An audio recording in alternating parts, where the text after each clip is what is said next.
Assalamualaikum warahmatullahi wabarakatuh. Nama saya Taufik Indra Kurniawan dari Universitas Sultan Ageng Tirtayasa, jurusan Pendidikan Vokasional Teknik Mesin. Di sini saya akan membuat video pembelajaran tentang sistem kopling. Sebelum masuk ke komponen-komponen kopling, kopling sendiri merupakan salah satu komponen mobil yang berfungsi sebagai penghubung antara roda gigi transmisi dengan poros engkol. Fungsi kopling sendiri adalah menciptakan perubahan tingkat kecepatan dari mesin sesuai dengan kebutuhan pengendara. Kecepatan inilah yang akan mempengaruhi jalannya dari kendaraan. Dan selanjutnya itu ada komponen-komponen kopling. Yang pertama itu ada tutup kopling atau bisa disebut dengan plat cover. Yang kedua itu ada disc clutch. Yang ketiga ada pressure plate. Yang keempat itu ada diafragma spring. Yang kelima ada release bearing.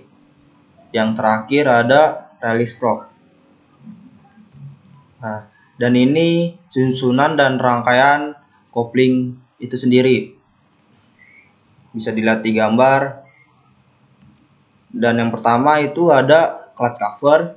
Clutch cover berfungsi sebagai tempat utama pada sistem kopling manual yang dimana di dalamnya terdapat komponen-komponen lainnya yang mendukung kerja kopling lebih sempurna.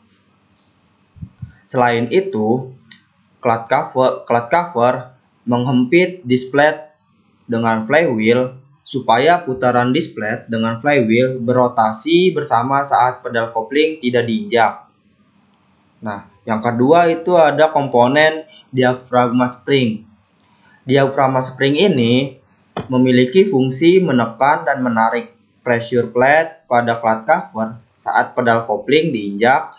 Gaya dari pedal sampai pada diafragma spring ini serangkaian komponen pendukung dan diafragma spring ini menarik pressure plate supaya tidak menekan disc plate. Dan putaran flywheel dengan disc plate itu bebas. Begitu sebaliknya saat pedal kopling dilepas. Yang ketiga itu ada komponen disc clutch. Disc clutch itu yang berfungsi sebagai penerus putaran dan bidang gesek antara flywheel dengan pressure plate dan clutch cover.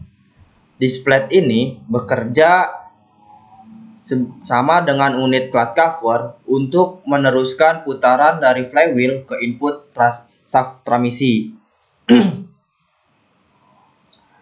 Yang selanjutnya ada pressure plate.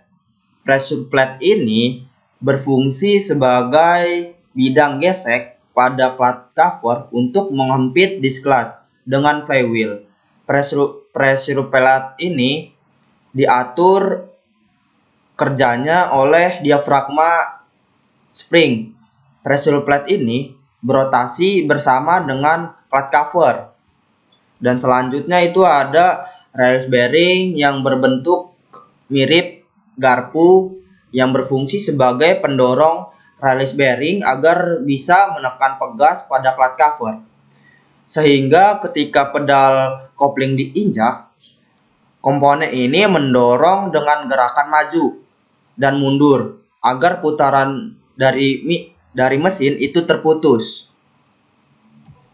Yang selanjutnya itu ada release bearing yang bentuknya kecil, bulat, yang berfungsi untuk meneruskan gaya tekan dari release frog menuju ke diafragma spring. Untuk kopling tipe pegas diafragma atau coil spring terjadi ketika pedal kopling ditekan. Dan selanjutnya itu ada cara kerja kopling. Nah, cara kerja kopling apabila mesin berputar dengan sendirinya, roda gila ikut berputar. Sedangkan pada roda gaya dipasangkan tutup kopling yang tentunya juga ikut berputar.